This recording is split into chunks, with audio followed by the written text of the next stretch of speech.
Hey guys, thanks for tuning in to another video here on Eat Happy.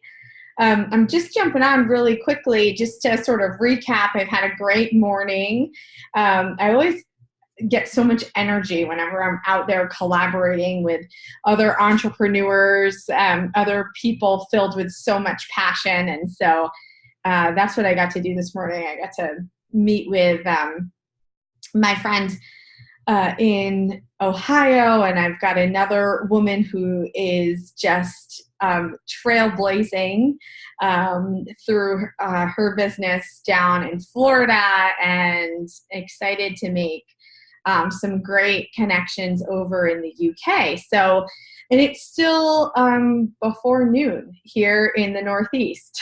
So whenever you can accomplish that much in a morning, you've had a great day already, right? I can literally close up shop after this video, go down and hang with my kids for a little while, soak up some sun, and enjoy the rest of the day. But wanted to follow up because I got great feedback from the video the other day on entrepreneurship and things, and people were asking me about, so there's a lot of information out there on what helps entrepreneurs be successful, but people are equally as interested in hearing about all of the mistakes that people can make, which I think is a great point. So thanks for the feedback, because wouldn't you love to just know all the mistakes up front so that you don't do them? You're basically guaranteeing yourself a better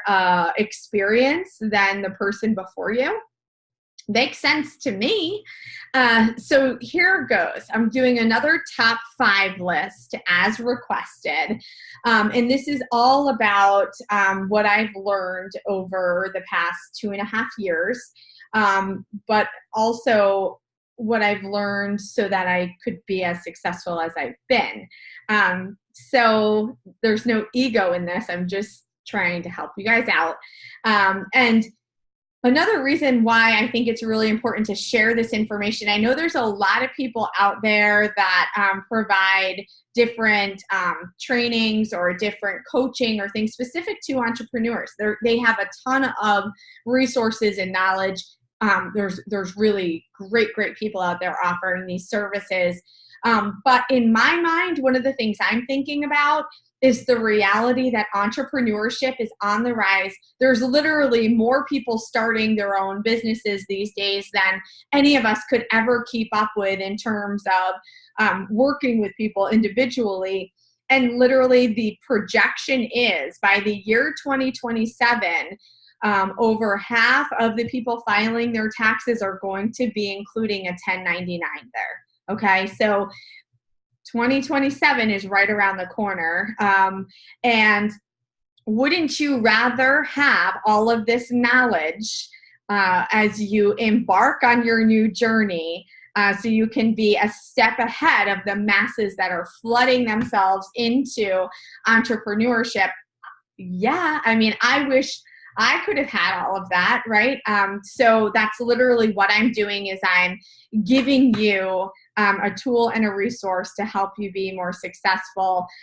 So don't forget to like, subscribe, and comment below. And here we go. So number 1, in business, the first question I ask any person evaluating a business, evaluating whether or not they want to start their own business, is I ask them, how coachable are you? Because listen, there are a lot of people out there in corporate America making a ton of money, right? They're very successful because they're good at their industry. They were really good when they pursued their education. They're really knowledgeable, and they're well trained. And that's fantastic. Many of them invested in an education, in a training program to be that good. Well, guess what? When you start your own business, you literally have to be trained. You have to be schooled at how to do that, except typically, I mean, unless you're going to invest the money to become a part of a formal training process, You are going to be coached and mentored by other leaders, by other entrepreneurs. You're going to collaborate with people like me, with, like all these people out there doing this. And I hate to say this, but in my time, I can pretty much put people in one of two categories. They're either coachable or they're not. And so there's no ego in this. Like I tell people all the time, you're starting your own business. You may have been a great salesman. It doesn't mean that you have to have been a great salesman to be a successful entrepreneur. It doesn't mean that at all. You may be really, really knowledgeable about health and nutrition and wellness and all. It doesn't mean that you're going to be great at implementing a holistic wellness program, right? It doesn't mean anything, but I can guarantee you, if you are coachable and you are willing to put your ego aside and just say, okay, I'm the sponge. I will soak up everything that you have to give me. You will set yourself apart from every other entrepreneur pursuing this journey who is not coachable. You will absolutely rise to the top. And any great leader is going to see you sift yourself, right up to the top, and they're going to take you under their wing and you're going to flourish. So number one, coachability. How coachable are you? And it's a true assessment. Like, here's the other thing. I kind of laugh at this, right? I ask people, how coachable are you? 95% are like, oh, I'm coachable. Yeah, I will do what you tell me to do. The reality is the majority are not really that coachable. They want to be, but something always holds them back from actually, following through with the direction or the advice or whatever is given to them. Okay. All right. Number two, you got to be emotionally tough. I'm just going to sit and let you think about that for a second. Being emotionally tough. What do I mean by this? I mean, it's not personal, it's business. I take that's a line from a movie, but it's not personal, it's business. At the end of the day, we hope everybody likes us, but the reality is not everybody is going to. The other side of business is, I look to share opportunities with people all the time. I presented a woman down in Florida this morning with an opportunity to network and collaborate with other people who are doing similar things to her. She could say yes or no. If she says no, it really doesn't impact me. It's her business. If she says yes, great. And that's where my expectation is. If she says no to me, then that means she's saying really no to the opportunity I'm presenting to her. It has nothing to do with me necessarily. It might not be the right time for her. It may just not be something that she's ready for. It may not be something that she sees a value in right now. It doesn't mean that down the line, it's not going to work, that she's not going to revisit the idea of the opportunity. But when you're emotionally tough, you just let that roll off your back. When you're not, when you take these things personally, you feel rejected, you feel judged, you feel like you're defeated. It can be paralyzing. Can anyone relate to this? I've worked with several really good business people that the one thing that gets in their way is the thing right in between their ears. I mean, it's mental. I'm kind of laughing because I feel like, 80% of things in life, it's mental. It's all mental. It's not really ability. So isn't that something to think about? You can be absolutely capable and able of doing something, but it's your mind that takes the opportunity away from you. So how do you gain emotional strength? Surround yourselves with other people who are emotionally strong. Surround yourself with positive people. I have no time for negativity in my life.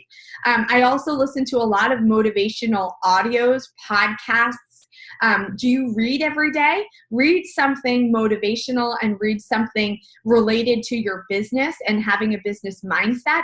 These are the things that are going to create that belief in yourself, which in turn creates confidence, which just exudes what you want to attract for your business. Okay, number 3. So we're now emotionally tough. We are maybe posturing ourselves in a very different way. And so we're able to talk the talk.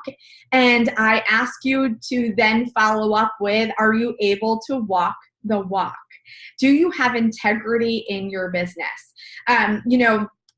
And this is not a knock on anybody. It's just the reality. I was working with a woman who is trying to grow a business in a specific cosmetic line. And during our meeting, I noticed that she wasn't wearing any cosmetics. And so I just asked her, I said, what do you use of your own products? What do you use on a daily basis? And she said, well, I don't really wear a lot of makeup and I don't.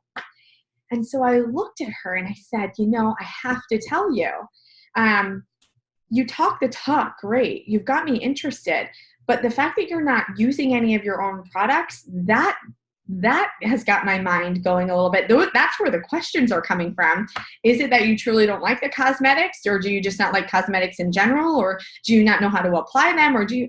And so if I'm looking to partner with you in business, don't I want to feel assured that you're going to be able to help me be a product of the product? And so it starts with you. You have to be a product of the product and endorse your business.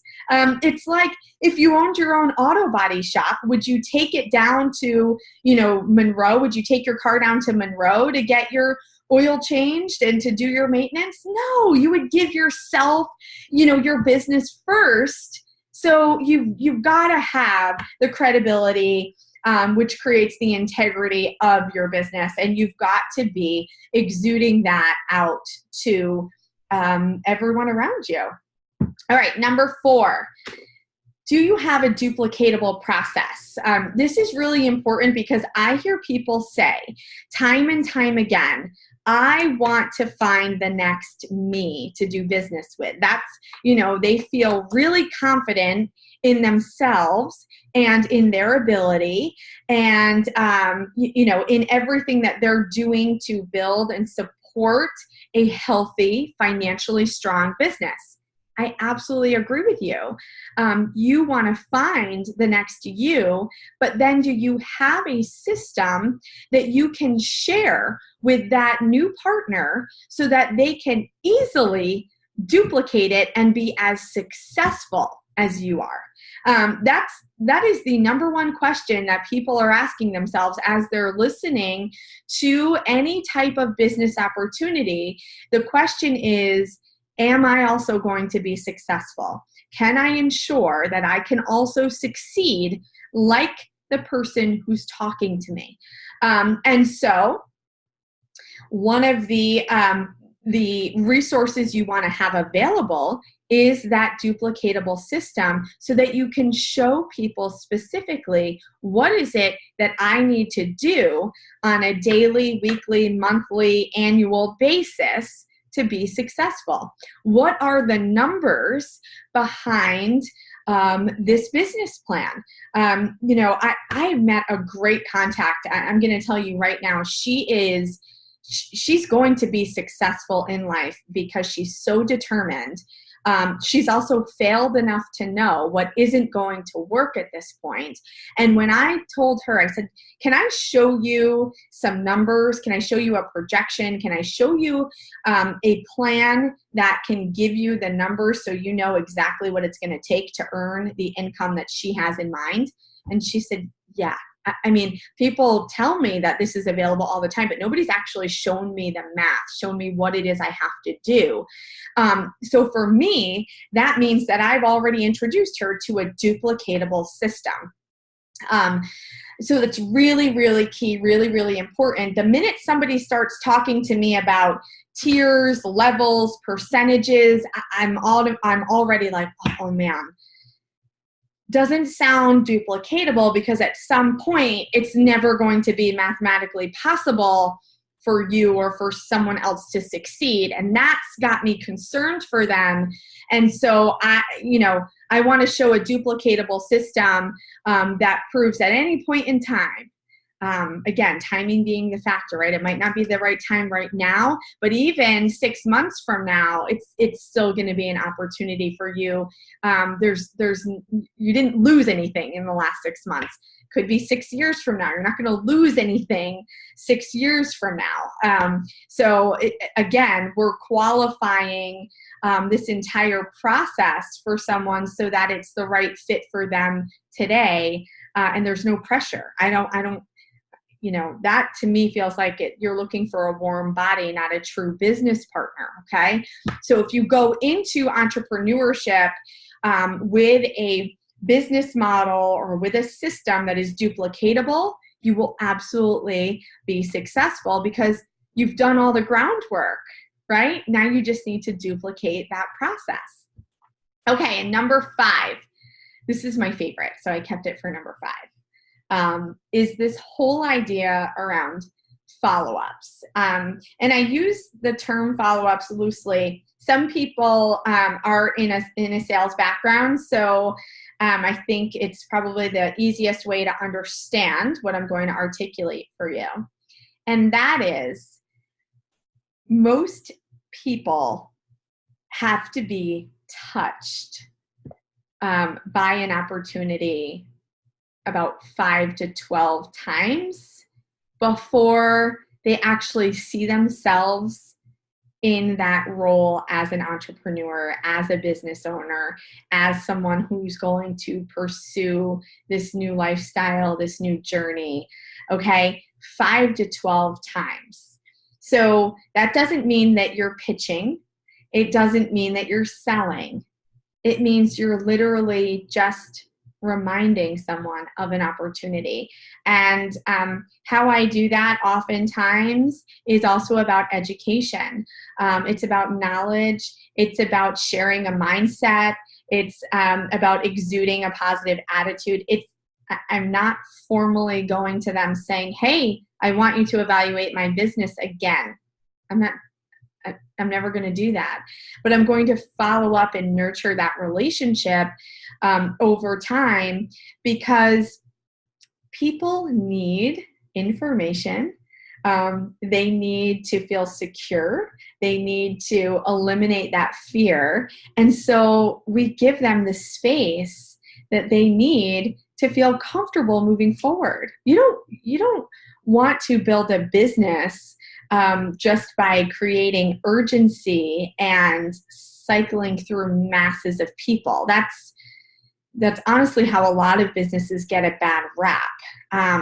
You want to create a stable, solid, financially strong business. And by doing that, we follow up, we touch, and you know what I'm saying. I'm not being inappropriate here. I hope you're laughing, because I'm sort of laughing at myself too right now. But you're following up and giving people additional information, to continue the process of introducing entrepreneurship to them.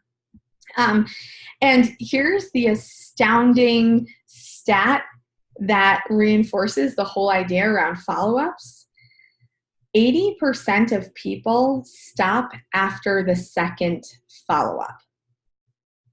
80% of the people. So that means like 80% of people in sales, they reach out to someone, they follow up, and that's it. They get a vibe that the person's not interested, not ready, doesn't look like there's anything that's going to come of it, and they drop it and leave it alone, and they never circle back. Now, if we know the majority of people need to be followed up with between 5 and 12 times, look at that huge gap, right? So it's the people who are going to nurture really strong relationships and continue to, provide information and knowledge that are going to grow their business that much faster because they're doing the follow-ups. Does that make sense to you? I mean, think about yourself. I mean, how many times do you think about buying something before you actually buy it versus all of those spontaneous, impulsive purchases that we make that we are never usually thrilled with, right? You know what I'm saying? That shirt that we think we have to have and we buy it right away and it's probably still got the tags on it in our closet versus the maybe more expensive pair of jeans that we're like, oh, should I really drop $170 on these pair of jeans? I love them. I want them. I'm going to put them in my cart. I'm going to go back to the cart a few times. I'm going to wait and see in 3 months if they go on sale. Oh my goodness, I got a coupon code sent to me. I've wanted them for 6 months and now I still want them as much as I did 6 months ago, so I feel really good about making the purchase. That's what I'm talking about here, people. The more we're reinforced positively about something, the more we know in our hearts and in our minds that this is the next best step for us. We're making a really good, sound decision and not just jumping into something that we're still 75, 80% apprehensive about, okay? All right, so top 5, again, these are the top 5 things that have led me to be successful in business. And so number 1, it's being coachable. Be a sponge, soak it up. The people who are investing, all of this time and knowledge in you obviously have something to give. So the best thing you can do for yourself is to be coachable. And number 2, you need to be emotionally tough. Don't personalize anything. Just realize it's not the time, it's not the place. It's okay. It doesn't mean that there is no opportunity here. Number 3, you got to talk the talk and walk the walk, people. Be a product of the product, whatever it is that you're selling, whatever service it is that you're providing, whatever type of business you have to offer, make sure you can be a product of that product. Number 4, you need to have a duplicatable process because that means that anybody you partner with at any point in time is going to be able to create the same success that you have made. And that's what people want. They want to know that they can be successful. And finally, number 5, follow up. Continue to nurture those relationships and follow through on the follow-ups that we know 80% of the people are not doing. All right. Like, subscribe, comment below. My kids have gotten me into a good habit of now saying these things. I'd love to hear your feedback, whether it's on the YouTube page or through Facebook or just a little shout out here or there. It's always good to hear from my viewers. Have a great, great day and a happy 4th of July. Take care.